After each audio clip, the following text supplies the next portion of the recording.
equal liberty, which really tended to show why not granting this religious freedom to all people is a constraint on individual liberty. So there is this, as it were, foregrounding of the idea of individual liberty that comes along with religious freedom. But even more importantly, we've talked yesterday at length about secularism, but to just add the other dimension, secularization, of which we have talked relatively less. Some religious freedom also comes along with an ongoing process of secularization.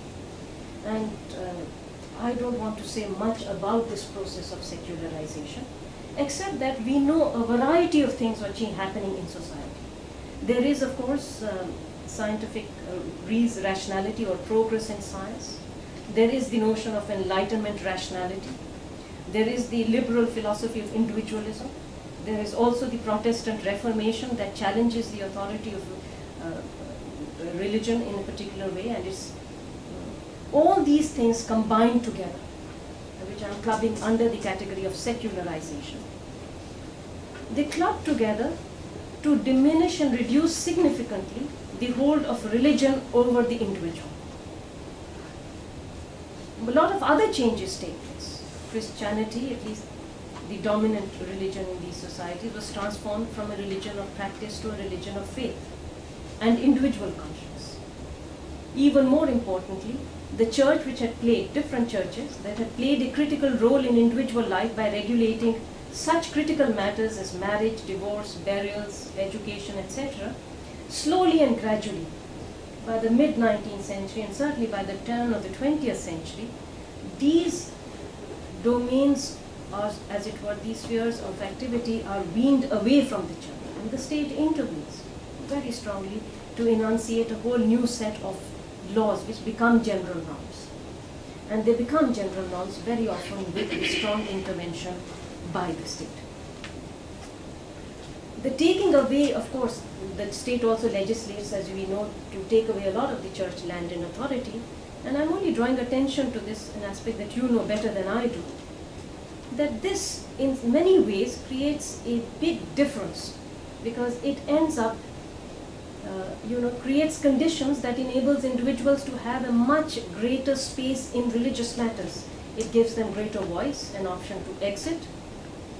So, as a consequence of this, a lot of change occurs, both in the way religion exercises its influence and control over the individual and society, but also in the manner in which certain, at least some religions, begin to think about their relationship with their congregations and the influence that they can possibly have over this. And I think these are significant changes. Collectively, all these three things push me in the direction of arguing then that religion, the commitment to religious freedom for all comes with simultaneously a commitment to protecting a variety of different things. For instance, equal liberty for all, gender equality. These are just two instances. So the whole discourse on trying to minimize discrimination on religious grounds also goes hand in hand with these kinds of concerns that are taking place.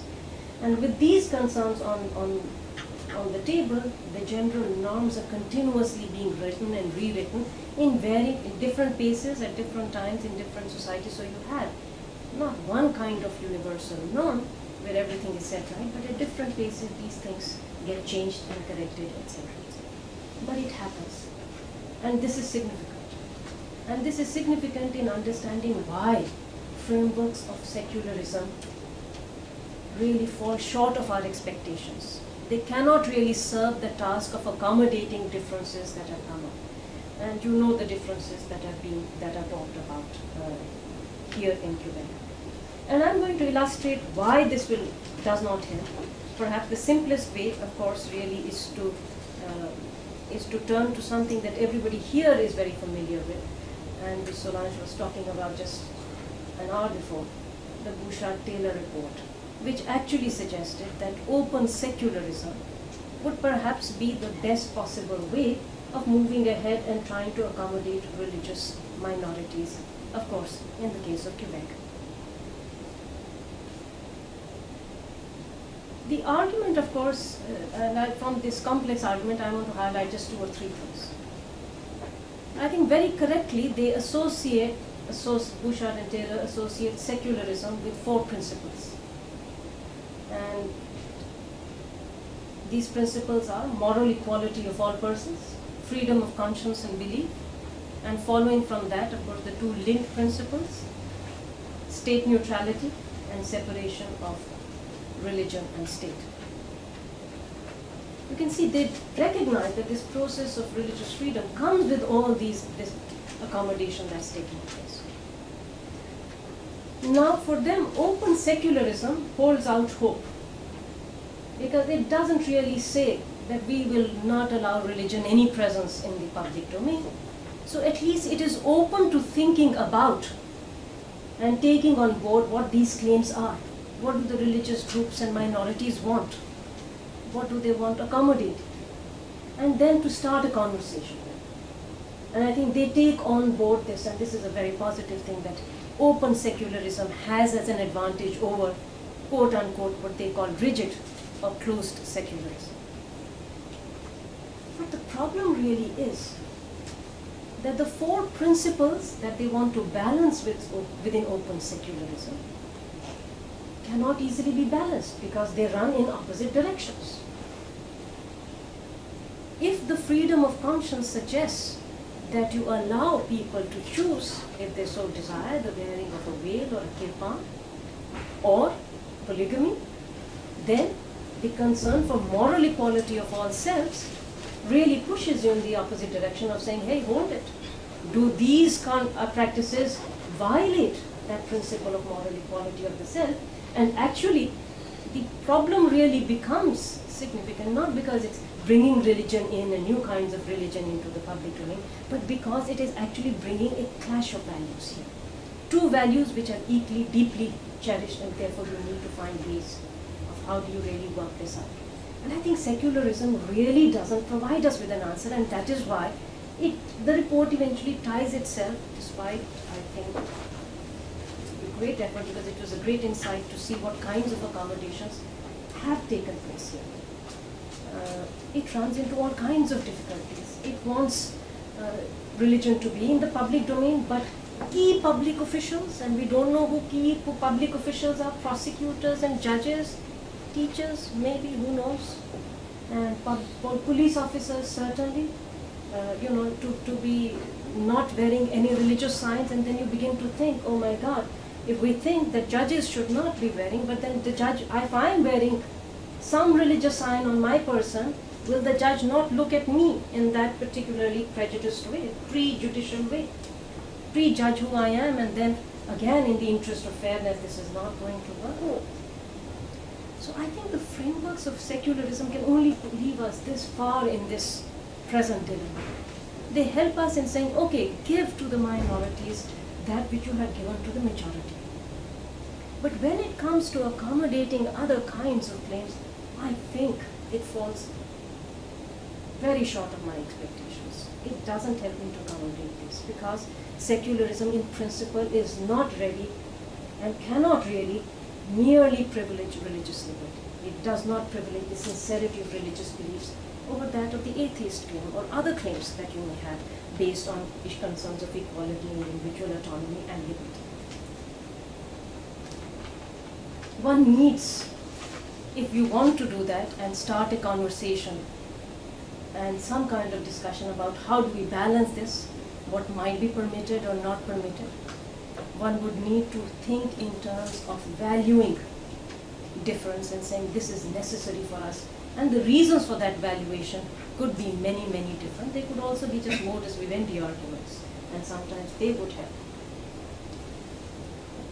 Now, is it the case, that's my second part in it, and now I want to come to India before I leave India out of the discussion, and I'll be reminded of that. Is it the case that it so happens that in the discussions that have taken place here, as they seem to me and of what I am familiar, maybe there are, I'm sure, many more discussions than I am familiar with, or what I have seen of the report and how it tries to accommodate these differences. Is it the case that perhaps they have not successfully managed it because it would appear that India has successfully managed some of these things. I think it is true that claims which are coming up for accommodation, let's say in Canada, the wearing of the headscarf, wearing of the kirpan, time of prayers, separate prayer rooms, not washing feet in wash basins, I mean, strange things. Availability of different kinds of food in public institutions, hospitals, schools and public buildings. It's a very important and serious concern, and one can go on. The list is, healthcare service providers to have a choice. You want a female gynecologist to look at you, or you want a male driver to be sitting by your side when you take your test. All kinds of very interesting sort of cases that are coming up, which I learned about through the report actually. These cases don't figure when we come to India. These are not the big issues of debate or contestation. Though I must confess that in recent times, given all the discussion about veiling and headscarf and the niqab, there are instances now. We had it recently compared to the history of India, of independent India. Recent cases where where a student went to school wearing, covering her head, and the school sent her back. But the National Minority Commission descended, and the media descended, and the school quickly apologized and took her back and said, no, this was all a mistake, and so on and so forth. So it's happening. We are all connected in this globalized world, and these ideas travel across in both directions. And people choose and select that. But really, accommodations of this particular kind, of dress codes and food habits and so on and so forth, these have not been the big issues. In fact, there are hardly any mobilizations saying we want accommodation of these things. Now, is it the case that we have successfully accommodated this? I think to that the answer is a partial yes, but also a small no. But why, then the question really is, if you haven't accommodated fully, why does this problem not arise? And that's what I'm going to turn to, only those dimensions of our experience in India. I think the big difference in the India and Canada story really to me is, in terms of religious minorities, is that, and this is something that has been mentioned previously, but I should bring it to the table again here, that India began, I think, with an acknowledged commitment to valuing diversity. That we are a country of many different religions and languages and cultures, and at the time of at least making of the constitution, religion was uppermost for people's mind. And this religious diversity was here, it was a part of who we are, it is constitutive of India. So it was not just a case of valuing it, it was a case that it has to have an equal place and an equal presence in the public domain. So the question really was, this was of course not the only kind of diversity that was attended to. Maybe later on, if I have time, I'll talk about other kinds of diversities and their accommodation, which follows a completely different form and pattern institutionally to the accommodation of religious diversity. But what should we do if you want to treat them as equals? For a long time in the deliberations, the proposal was that we should ensure that all of them have some representation and voice in legislative bodies. But the experience of partition and the communal riots, unprecedented riots when millions of people lost their lives, and many, many more millions were just left homeless and refugees crossing borders. This was an idea which was quickly dropped, and I will not get into details of that. The formal element really is that the minorities subcommittee withdrew this claim. What was instead accepted and continued, because this was granted before and after, it was agreed that the major concern of the religious groups was pertaining to their religious freedom and liberty. This was their primary concern.